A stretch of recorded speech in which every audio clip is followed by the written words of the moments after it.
मध्य प्रदेश में विधानसभा चुनाव से पहले भाजपा के बागियों को साथ जोड़ने के बावजूद कांग्रेस खुश क्यों नहीं है। ऐसे में हम आपको बताते हैं पार्टी को कौन सा डर सता रहा है। दरअसल इसको बीजेपी की कमजोरी के तौर पर देखा जा रहा है, लेकिन बागियों के कांग्रेस में आने से कांग्रेस का बड़ा फायदा होने के बजाय कहीं बड़ा नुकसान न हो जाए, ये भी आशंका के केंद्र में है। क्यों, आइए जानने की कोशिश करते हैं। दरअसल मध्य प्रदेश में विधानसभा चुनाव से पहले दल बदल की सियासत शुरू हो गई है। अपनी पार्टी से नाराज नेता कार्यकर्ता अब दूसरी पार्टियों का रुख कर रहे हैं। प्रदेश में मुख्य विपक्षी दल कांग्रेस लगातार सत्ताधारी भाजपा में सेंध लगा रही है। आए दिन पार्टी में पूर्व विधायक, पूर्व मंत्री कांग्रेस का हाथ थाम रहे हैं। हालांकि भाजपा में सेंध लगाने के बाद भी कांग्रेस ज्यादा उत्साहित नहीं है। कांग्रेस को विश्वास है कि भाजपा भी जरूर पलटवार करेगी। भाजपा के पलटवार के अंदेशे से कांग्रेस के सभी नेता अलर्ट पर हैं और अपनी ही पार्टी के नेताओं से सतत संपर्क बनाए हुए हैं। देखिए, इसमें सबसे बड़ी बात यह है कि कुछ नेता आते हैं तो एक इंप्रेशन दिया जाता है, लेकिन दो महत्वपूर्ण बातें। एक तो जो नेता आ रहे हैं वो किसी न किसी अपेक्षा से आ रहे होंगे। जो चुनौती वहां पर बनी, जिसको घुटन कहा जा रहा, वो यही है कि हम वहां पर गए थे लेकिन हमको कोई पर्याप्त सम्मान नहीं मिला। सम्मान से मतलब होता है कोई पद नहीं मिला है। अब यहाँ से जो लोग वापस आ रहे हैं, इनमें कितनों को टिकट दे पाएंगे, कहाँ से टिकट दे पाएंगे, इन सारे गणित को देखना भी कांग्रेस के लिए बहुत महत्वपूर्ण रहने वाला है। तो अगर बड़ी तादाद में लोग आते भी हैं तो कांग्रेस के लिए ये कोई आसान नहीं होगा इस चीज़ को साधना। दूसरी बात, अगर ये परिपाटी शुरू होती है तो यहाँ पर भी, यानी कांग्रेस के भीतर भी कई नाराज लोग हैं और इनको भी बीजेपी हाथों हाथ लेना शुरू कर देगी। यानी एक तरीके से एक दूसरे के दल में आने जाने का या स्वाइपिंग का एक सिलसिला सा शुरू हो जाएगा मध्य प्रदेश में। तो ये एक चुनौती है जो कांग्रेस के सामने दिखाई पड़ रही है और कांग्रेस अब इसको साधने में लगी हुई है। इसीलिए जब नेता उनके साथ आ रहे हैं तो बहुत ज़्यादा उत्साहित होने के बजाय वो थोड़ा सा चिंतित भी हैं और इस बात को लेकर सतर्कता भी बरत रहे हैं।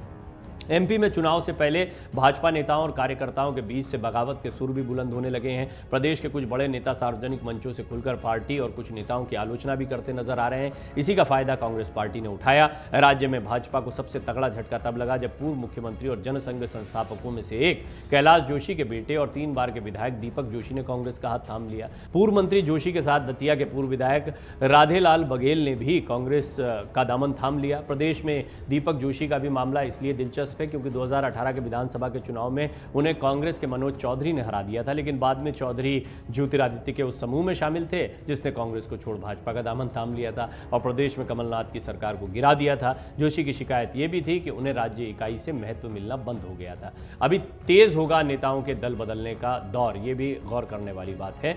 विधानसभा चुनाव से पहले ज्योतिरादित्य सिंधिया के समर्थकों का इस तरह से भाजपा छोड़कर कांग्रेस में शामिल होना भाजपा के लिए आने वाले समय में मुश्किल खड़ी कर सकता है। दरअसल जब इस तरह से किसी पार्टी के नेता दल छोड़ते हैं तो चुनाव से पहले उस पार्टी के लिए नकारात्मक माहौल बनता है। प्रदेश के राजनीतिक जानकारों का कहना है कि जैसे जैसे विधानसभा चुनाव नजदीक आएंगे, नेताओं के दल बदलने का सिलसिला और तेज हो सकता है। भाजपा को फिलहाल संगठन के असंतुष्ट नेताओं से निपटना होगा। अगर पार्टी इन्हें मनाने में सफल नहीं होती है तो इसका असर चुनाव परिणाम पर जरूर पड़ेगा। अब देखिए, एक और पहलू इसमें देखिए जिसकी अभी तक चर्चा नहीं हुई है।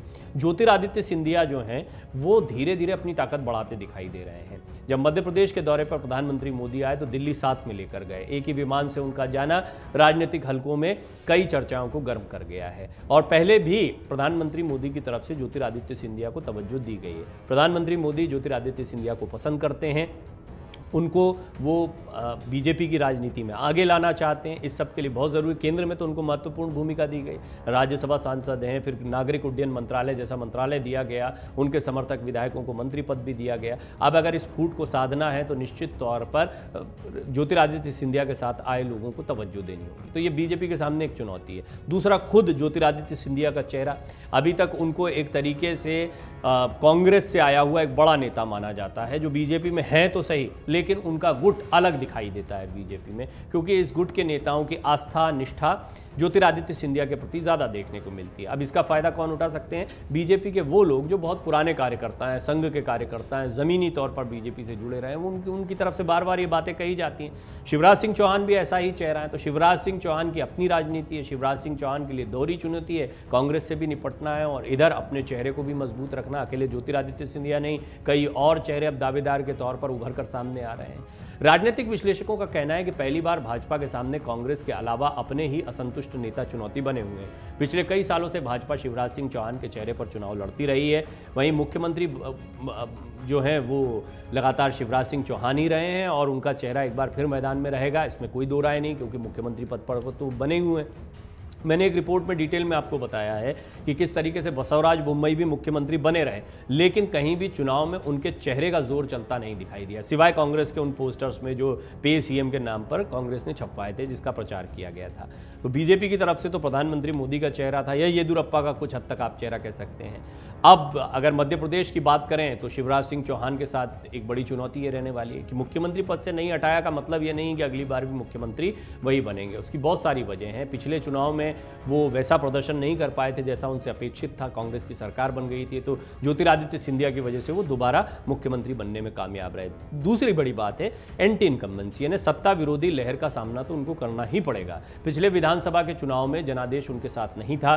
पिछली बार मध्य प्रदेश की जनता ने कांग्रेस को सत्ता सौंपी थी, अब फिर चुनाव आ गए, दोनों दलों के बीच छीना झपटी का माहौल शुरू हो गया। कुछ नेता भाजपा छोड़कर जा रहे हैं, कुछ जाने वाले हैं। यूं समझिए जैसे प्रवासी पक्षियों के साथ होता है जो एक खास मौसम में प्रवास पर निकल जाते हैं, वैसे ही चुनाव में भी ये प्रवासी नेताओं का दौर शुरू हो गया है। कांग्रेस को पलटवार का अंदेशा भी है। ये थोड़ा जो मैंने आपको बताया कि शुरुआती चिंता क्या है कांग्रेस की।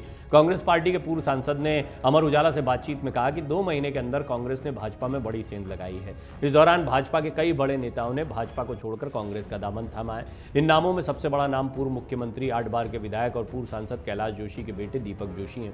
भाजपा में सेंध लगाने के बाद कांग्रेस भी उत्साहित नहीं है, क्योंकि कांग्रेस को अंदेशा है कि अब भाजपा भी पलटवार करते हुए सेंध लगाने का पूरा प्रयास करेगी, जिसके चलते पूरी कांग्रेस अलर्ट पर है। वरिष्ठ नेता अपनी पार्टी के सभी नेताओं से सतत संपर्क में बने हुए हैं। मध्य प्रदेश भाजपा के एक वरिष्ठ नेता भाजपा नेता ने अपने नाम न छापने के अनुरोध पर अमर उजाला से बातचीत करते हुए बताया कि भाजपा की 127 सीटों में से 18 ऐसी हैं जिन पर कांग्रेस से इस्तीफा देकर आए विधायक काबिज हैं। 9 सीटें वो हैं जिन पर कांग्रेस से आए नेता उपचुनाव हारने के बाद फिर टिकट की दावेदारी कर रहे हैं। इन सभी सीटों पर भाजपा के सामने आंतरिक असंतोष को साधना एक बड़ी चुनौती बन गई है। इन सीटों पर चुनाव में एक बार फिर सिंधिया समर्थकों को टिकट दिया गया तो पुराने नेताओं का राजनीतिक भविष्य संकट में पड़ सकता है। इसलिए आने वाले दिनों में भाजपा के लिए चुनौतीपूर्ण हो सकता है। कई ऐसे नेताओं के नाम सामने आने लगे हैं जो कांग्रेस के संपर्क में बताए जा रहे हैं। हम आपको बताते हैं एमपी में बीजेपी के ऐसे कौन कौन से नेता हैं जो अभी पार्टी से नाराज चल रहे हैं। भाजपा में अभी कुछ और ऐसे नेता हैं जिनके तेवर ठीक नहीं लग रहे हैं। इन नेताओं में भाजपा के वरिष्ठ नेता सत्यनारायण सत्तन भी हैं। बीते कुछ दिनों से वरिष्ठ नेता सत्तन अपनी ही पार्टी पर लगातार मुखर होते रहे हैं। हाल ही में उन्होंने सीएम शिवराज सिंह चौहान से मुलाकात भी की थी। हालांकि वो चुनावी राजनीति में उतना नहीं है, लेकिन वो वैचारिक तौर पर भाषणों के लिहाज से पार्टी के चेहरे के तो बहुत पुराना नाम है सत्यनारायण सत्तन। दूसरे नंबर पर पूर्व प्रधानमंत्री स्वर्गीय अटल बिहारी वाजपेयी के भांजे और पूर्व मंत्री अनूप मिश्रा हैं। अपेक्स बैंक के पूर्व अध्यक्ष भंवर सिंह शेखावत भी इसमें शामिल हैं। समय रहते यदि इन्हें मैनेज नहीं किया गया तो ये नेता भी भाजपा के हाथ से कहीं ना निकल जाएं, ये एक बड़ा सवाल मध्य प्रदेश की सियासत में देखने सुनने को मिल रहा है। भोपाल से आने वाले 2 कद्दावर नेता जो शिवराज सरकार में राजस्व, विज्ञान प्रौद्योगिकी और वन योजना, अर्थशास्त्र और सांख्यिकी मंत्रालय का जिम्मा संभाल चुके हैं, वो भी पार्टी से असंतुष्ट नजर आ रहे हैं। शिवराज सरकार में विधानसभा अध्यक्ष रहे एक वरिष्ठ नेता और चौहान के बेहद करीबियों में गिने जाने वाले 5 बार के विधायक और 1 बार के सांसद भी पार्टी से नाराज चल रहे हैं। प्रदेश भाजपा के अध्यक्ष रहे इन कद्दावर नेताओं की असंतुष्टि जो है वो बीजेपी के लिए परेशानी का सबब बन सकती है। इन दिनों पार्टी में इनकी पूछ नहीं है, ऐसा इनके समर्थकों का भी कहना है, ऐसा इनको भी लगता है। एक बड़े कांग्रेस नेता को हराकर संसद पहुंचने वाले एक सांसद भी इन दिनों पार्टी के नेताओं से नाराज हैं। सांसद कई बार अपना दर्द दिल्ली दरबार तक पहुंचा चुके हैं। इंदौर से ताल्लुक रखने वाले एक ब्राह्मण नेता जो प्रदेश के सीएम से लेकर देश के गृह मंत्री अमित शाह के दरबार में दखल रखते हैं, उन्हें भी इस बात का मलाल है कि इन दिनों पार्टी में जानकार और निष्ठावान कार्यकर्ताओं की अनदेखी हो रही है। पूर्व विधायक और केंद्र की अटल सरकार में मंत्री पद संभाल चुके एक नेता भी पार्टी से निराश हैं। कई बार वो सीएम और प्रदेश अध्यक्ष से मुलाकात कर चुके हैं। इस बार भी उनकी पत्नी टिकट की दावेदार है। आप सब समझते जा रहे होंगे शिवराज सरकार में अहम मंत्रालय संभाल चुके आदिवासी महिला विधायक भी पार्टी में तवज्जो नहीं मिलने से नाराज हैं। सीधी जिले के कद्दावर ब्राह्मण नेता और 4 बार के विधायक पार्टी से नाराज हैं। वो इस बार मंत्री की रेस में भी थे, लेकिन पार्टी ने उन्हें मौका नहीं दिया। आइए हम आपको बताते हैं अब तक एमपी में बीजेपी के कितने नेता कांग्रेस में जा चुके हैं। दीपक जोशी का नाम बार बार आ रहा है। मई में वो कांग्रेस में शामिल होने के बाद प्रजातांत्रिक समाधान पार्टी का कांग्रेस में उन्होंने विलय कर लिया। प्रसपा के अध्यक्ष कमल सिंह चौहान अपने 1500 समर्थकों के साथ कांग्रेस में शामिल हो गए। दीपक जोशी के बाद ये एक बड़ा विलय था जो कांग्रेस में हुआ। इसके अलावा सेवड़ा से पूर्व विधायक राधेलाल बघेल भी कांग्रेस के लिए कांग्रेस के साथ हो गए। बघेल ने अपनी राजनीति की शुरुआत बहुजन समाज पार्टी से की थी। साल 2008 में वो दतिया जिले की सेवड़ा विधानसभा सीट से बसपा के टिकट पर चुनाव जीतकर विधानसभा पहुंचे थे। 2013 में उन्होंने भाजपा का दामन थाम लिया था। पिछड़ा वर्ग आयोग के अध्यक्ष रहे बघेल 2018 में भाजपा के टिकट पर चुनाव हार गए थे। मई में ही बालाघाट से भाजपा की पूर्व विधायक अनुभा मुंजारे, उनके बेटे शांतनु मुंजारे, हरदा में युवा नेता दीपक सारण समेत कई नेता जो हैं वो कांग्रेस के साथ चले गए। सारण कृषि मंत्री कमल पटेल के करीबी रहे हैं। उनके साथ पूर्व विधायक आर के दोगने और जिला अध्यक्ष ओम पटेल, किसान कांग्रेस के प्रदेश अध्यक्ष केदार सिरोही भी मौजूद रहे। दीपक करीब 15 साल से भाजपा में थे। मंत्री पटेल की कोर टीम ही बूथ पर बैठने से लेकर चुनाव संचालन की पूरी जिम्मेदारी भी संभालती थी। इसके अलावा सागर से भाजपा विधायक प्रदीप लारिया के भाई हेमंत लारिया भी कांग्रेस में शामिल हुए। सतना से पूर्व मंत्री सईद अहमद ने फिर कांग्रेस का दामन थामा। सईद दिग्विजय सिंह सरकार में मंत्री थे, बाद में उन्होंने पार्टी छोड़ दी थी, अब उनकी घर वापसी हुई है। हाल ही में केंद्रीय मंत्री ज्योतिरादित्य सिंधिया के कट्टर समर्थक माने जाने वाले राकेश गुप्ता भाजपा छोड़कर कांग्रेस में शामिल हो गए। गुप्ता अपने सैकड़ों समर्थकों के साथ पार्टी में शामिल हुए हैं। राकेश गुप्ता एक प्रमुख कांग्रेस परिवार से आते हैं और मार्च 2020 में सिंधिया के साथ भाजपा में शामिल हो गए थे। इससे पहले सिंधिया के एक और करीबी बैजनाथ यादव ने भी भाजपा छोड़कर कांग्रेस का दामन थामा था। कटनी जिले के भाजपा से विधायक रह चुके ध्रुव प्रताप सिंह और कद्दावर नेता शंकर महतो ने भी हाल ही में कांग्रेस ज्वाइन कर ली। ध्रुव कटनी जिले की विजय राघवगढ़ सीट से विधायक रह चुके हैं, जबकि शंकर महतो बहोरी बंद के कद्दावर नेताओं में गिने जाते हैं। तो ये तो वो नेता है जो जा चुके हैं। कई ऐसे नेता हैं जिनके बारे में आशंका जताई जा रही है। हालांकि दोनों पार्टियां अलर्ट हो गई हैं अपने नाराज नेताओं को लेकर, क्योंकि ये चुनाव से ऐन पहले दोनों ही पार्टियों को नुकसान पहुंचा सकता है। मध्य प्रदेश बहुत दिलचस्प बना हुआ है। साल के आखिर में विधानसभा चुनाव होने हैं, लेकिन मध्य प्रदेश में विधानसभा चुनाव के ऐलान से पहले ज्योतिरादित्य सिंधिया को लेकर सियासत गर्मा गई है। लगातार सिंधिया समर्थकों के बीजेपी छोड़ने से परेशान पार्टी ने अब सिंधिया को लेकर कोई बड़ा प्लान बनाया है, ये एक बड़ा सवाल है। दरअसल मंगलवार को भोपाल आए प्रधानमंत्री नरेंद्र मोदी अचानक से ज्योतिरादित्य सिंधिया को अपने साथ दिल्ली ले गए। इन दिनों मध्य प्रदेश में ज्योतिरादित्य सिंधिया बीजेपी की राजनीति का केंद्र बने हुए हैं। एक धड़ा उनके बीजेपी में बढ़ते कद की बात कर रहा है, तो दूसरा धड़ा उन्हें कमजोर। ये चर्चा और भी गर्म तब हो गई जब 27 जून को राजधानी भोपाल आए प्रधानमंत्री नरेंद्र मोदी अचानक से सिंधिया को अपने विमान में बैठाकर दिल्ली ले गए। ऐसे में आइए हम आपको बताते हैं आखिर ऐसा क्या हुआ कि पीएम मोदी अपने साथ सिंधिया को दिल्ली ले गए। इसके बाद चर्चाएं कैसे गर्म हो गई हैं, सिंधिया को लेकर क्या प्लान चल रहा है। दरअसल 27 जून को प्रधानमंत्री नरेंद्र मोदी भोपाल आए थे। इसी दौरान पीएम मोदी के स्वागत के लिए केंद्रीय नागरिक उड्डयन मंत्री ज्योतिरादित्य सिंधिया भी इंदौर से भोपाल पहुंचे थे। भोपाल में मोदी और सिंधिया की मुलाकात के बाद कुछ ऐसी परिस्थितियां निर्मित हुई कि सिंधिया का पीएम मोदी के साथ दिल्ली जाने का प्रोग्राम बन गया। वो प्रधानमंत्री के साथ वायुसेना के विमान से रवाना हो गए। कहा जा रहा है कि पहले से कोई ऐसा प्लान नहीं था। सिंधिया का वायुसेना के विशेष विमान में बैठकर प्रधानमंत्री के साथ दिल्ली जाना चर्चा का विषय बन गया है। हालांकि ये कोई पहला मौका नहीं है जब पीएम मोदी मध्य प्रदेश आए हों और सिंधिया को अपने साथ दिल्ली ले गए हों। इससे पहले मोदी जब महाकाल लोक का लोकार्पण करने उज्जैन आए थे, तब भी सिंधिया को वो अपने साथ दिल्ली ले गए थे। आपको बता दें, बीते कई दिनों में ज्योतिरादित्य सिंधिया के कई समर्थक एमपी में बीजेपी का साथ छोड़कर कांग्रेस में शामिल हो चुके हैं। राजनीतिक जानकारों का कहना है कि इस समय मध्य प्रदेश में सिंधिया का कद काफी ऊंचा हो गया है।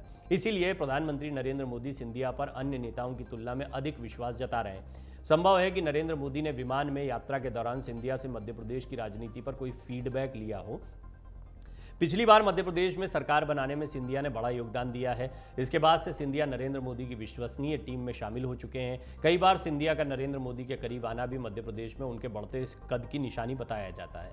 प्रधानमंत्री जल्द ही फिर मध्य प्रदेश आने वाले हैं। पीएम अब 1 जुलाई को शहडोल के पकरिया गांव आएंगे। इससे पहले पीएम को 27 जून को ही यहां जाना था, लेकिन भारी बारिश के चलते उन्होंने ये प्रोग्राम कैंसिल कर दिया था। अब 1 जुलाई को प्रधानमंत्री मोदी को आना है। देखिए, इसमें कुछ बहुत महत्वपूर्ण और दिलचस्प पहलू है। ज्योतिरादित्य सिंधिया कौन है? ज्योतिरादित्य सिंधिया एक समय राहुल गांधी की कोर टीम के सदस्य माने जाते थे। उस युवा टीम के सदस्य माने जाते थे जिसे कांग्रेस के भविष्य के तौर पर देखा जाता था। दूसरी पायदान पर चढ़ते हुए मध्य प्रदेश की सियासत में सबसे प्रभावी चेहरे के तौर पर कांग्रेस की तरफ से वो सामने आए। यहां तक कहा जा रहा था कि वो अगले मुख्यमंत्री हो सकते हैं, लेकिन कमलनाथ के अनुभव के आगे उनका जोश और युवाओं में उनकी लोकप्रियता काम नहीं आई। कमलनाथ को मुख्यमंत्री बनाया गया। दिग्विजय सिंह कमलनाथ पुराने मित्र हैं। उनकी जो जोड़ी है, भले ही आपस में कुछ मतभेद रहे हों, लेकिन इसके बावजूद ज्योतिरादित्य सिंधिया के खिलाफ दोनों साथ में दिखाई दिए। ज्योतिरादित्य सिंधिया कई मोर्चों पर खुद को हाशिए पर पा रहे थे। कांग्रेस में इस परेशानी, इस घुटन को महसूस करते हुए उन्होंने एक बगावत कर दी। अकेले बगावत नहीं की, उनके साथ बड़ी तादाद में विधायक जो हैं वो बीजेपी में शामिल हो गए। इनमें से कईयों को फिर मंत्री बनाया गया। शिवराज सिंह चौहान एक बार फिर सत्ता में आ गए। ये तो तय माना जा रहा था उस समय पर कि ज्योतिरादित्य सिंधिया को मुख्यमंत्री बनाकर बीजेपी कोई गलत मैसेज नहीं देना चाहती कि उन्होंने सरकार गिराई, मुख्यमंत्री बनने के लिए गिराई। और खुद ज्योतिरादित्य सिंधिया इस तरह का कोई टैग अपने साथ नहीं जोड़ना चाहते थे। लेकिन ज्योतिरादित्य सिंधिया जिस राज्यसभा सीट के लिए कांग्रेस में रहते हुए लड़ाई लड़ रहे थे, वो राज्यसभा सीट उनको मिल गई, बीजेपी की तरफ से मिली। उनको केंद्र में नागरिक उड्डयन मंत्रालय जैसा महत्वपूर्ण मंत्रालय दे दिया गया। अब ज्योतिरादित्य सिंधिया का कद वही है। ग्वालियर चंबल संभाग में उनकी एक अच्छी पकड़ है, लेकिन पूरे मध्य प्रदेश की बात की जाए तो यहां पर अकेले ग्वालियर चंबल संभाग से समर्थक उनके साथ में बीजेपी में शामिल नहीं हुए थे। आप मालवा निमाड़ के भी कई बड़े चेहरों को देख सकते हैं जिनकी राजनीति पुरानी कांग्रेस की रही थी, वो भी, और बुंदेलखंड के भी ऐसे कई बड़े चेहरे हैं जो ज्योतिरादित्य सिंधिया के साथ बीजेपी में शामिल हो गए थे। अब कांग्रेस के लिए बहुत बड़ा झटका था। कांग्रेस के लिए अब भी बड़ा झटका माना जा सकता है यदि ज्योतिरादित्य सिंधिया के पक्ष में ये सबके सब समर्थक बने रहे। कुछ समर्थकों के ज्योतिरादित्य सिंधिया का साथ छोड़कर कांग्रेस में शामिल होने के बाद अटकलें लगने लगी कि क्या ज्योतिरादित्य की पूरी टीम को बीजेपी साथ पाएगी। शिवराज सिंह चौहान ये एक बहुत ही महत्वपूर्ण किरदार है मध्य प्रदेश की सियासत में। महत्वपूर्ण इसलिए हैं क्योंकि इनकी स्थिति फिलहाल बसवराज बोम्मई जैसी दिखाई पड़ती है। बसवराज बोम्मई को सीएम पद से नहीं हटाया गया था कर्नाटक में, उनके चेहरे पर भी चुनाव नहीं लड़ा गया। चेहरा रहा प्रधानमंत्री मोदी का, और अगर किसी बड़े नेता के तौर पर देखें तो येदियुरप्पा को बहुत प्रमोट किया गया यहाँ पर, जो कि लिंगायत के बहुत बड़े नेता थे, लेकिन वो सीएम रेस में कहीं नहीं थे। ये माना जा रहा था कि यदि नतीजे अपेक्षित आते, बीजेपी के पक्ष में आते, तो बसवराज बोम्मई के अलावा कोई और भी सीएम फेस हो सकता था, क्योंकि बीजेपी ने उनको उस पुरजोर तरीके से सामने नहीं रखा था, उन पर कई आरोप लगते रहे। लेकिन शिवराज सिंह चौहान की कहानी अलग है। वो लोकप्रिय नेता रहे हैं, मध्य प्रदेश में 18 साल से शासन कर रहे हैं, और शिवराज सिंह चौहान की लोकप्रियता का अंदाजा आप इस बात से लगा सकते हैं कि पिछली बार भी जब बगावत के बाद में सरकार बनी तो शिवराज सिंह चौहान अपने साथ में विधायकों को बांधे रखने में कामयाब रहे। उनकी ताकत काफ़ी ज़्यादा है। अनुभव के लिहाज से देखें तो वो प्रधानमंत्री मोदी के समकक्ष बीजेपी के कामयाब मुख्यमंत्रियों में गिने जाते हैं, इसलिए एक समय पर प्रधानमंत्री की दौड़ में भी आ गए थे। लेकिन पिछला चुनाव जिस तरीके से वो कांटे की टक्कर में हार गए थे, एक तरीके से कहना गलत नहीं होगा, हालांकि बड़ा कांटे का मुकाबला था, चाहे वोटिंग परसेंटेज हो, चाहे सीटों की संख्या के लिहाज से हो। इसके बावजूद शिवराज की लोकप्रियता में क्या गिरावट आई, ये चर्चा तेज हो गई थी।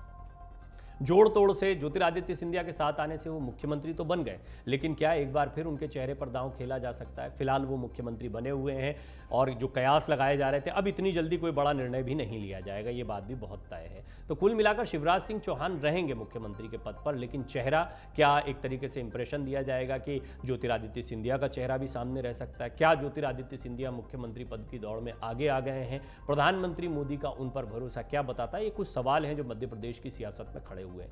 शिवराज विरोधी खेमा तो बहुत पहले से एक्टिव रहा है मध्य प्रदेश में, लेकिन शिवराज सिंह चौहान इसको मैनेज करते रहे हैं। एक नहीं, दो नहीं, कई चेहरे, कई तो उनके मंत्रिमंडल में, कई तो उनके बिल्कुल बाद के जो मंत्री हैं या उनके बाद की जो कमान संभालते हैं वो भी उनके खिलाफ दिखाई देते हैं। सबके बावजूद शिवराज सिंह चौहान राजनीति के मंजे हुए खिलाड़ी की तरह लगातार संघर्ष करते रहे हैं, बीजेपी में भी करते रहे हैं, और जब कांग्रेस के साथ में लड़ाई की बात आती तो मध्य प्रदेश की ज़मीन पर भी करते। वर्तमान हालात ऐसे नहीं हैं कि शिवराज सिंह चौहान बहुत आसानी से अगली बार मुख्यमंत्री बनकर सामने आए। दोनों ही लिहाज से, ज़मीन पर उनको कांग्रेस के साथ में कड़ी चुनौती मिल रही है, तो दूसरा अंदरूनी तौर पर जो उनकी पार्टी में लगातार ये बात चलती रही है कि लगातार शिवराज सिंह चौहान को मौका दिया जा रहा है, नया नेतृत्व पनप नहीं पा रहा है, युवा चेहरों की ज़रूरत है। कैलाश विजयवर्गीय, नरोत्तम मिश्रा, ऐसे बहुत सारे चेहरे हैं जो मध्य प्रदेश की राजनीति में सक्रिय रहे हैं। तो केंद्र की राजनीति में कई बड़े चेहरे हैं, नरेंद्र सिंह तोमर जैसे बड़े चेहरे दिखाई देते हैं, इनको लेकर भी कई बार जो है चर्चाएं तेज़ होती रहती हैं। तो इन सारी चीज़ों को देखते हुए क्या भारतीय जनता पार्टी इस बार विचार कर रही है कि आने वाले दिनों में मध्य प्रदेश में चेहरा बदला जाए, और वो चेहरा क्या ज्योतिरादित्य सिंधिया का हो सकता है? इस बात के कयासों से इनकार नहीं किया जा सकता है। आपको क्या लगता है, क्या शिवराज के बजाय ज्योतिरादित्य सिंधिया बीजेपी की अच्छी चॉइस हो सकते हैं? आप अपनी राय जरूर रखें। अमर उजाला अब आपके टीवी पर भी। अपने स्मार्ट टीवी पर YouTube पर सर्च करें अमर उजाला, चैनल सब्सक्राइब करें और देखें ताजा खबरें, वो भी HD क्वालिटी में।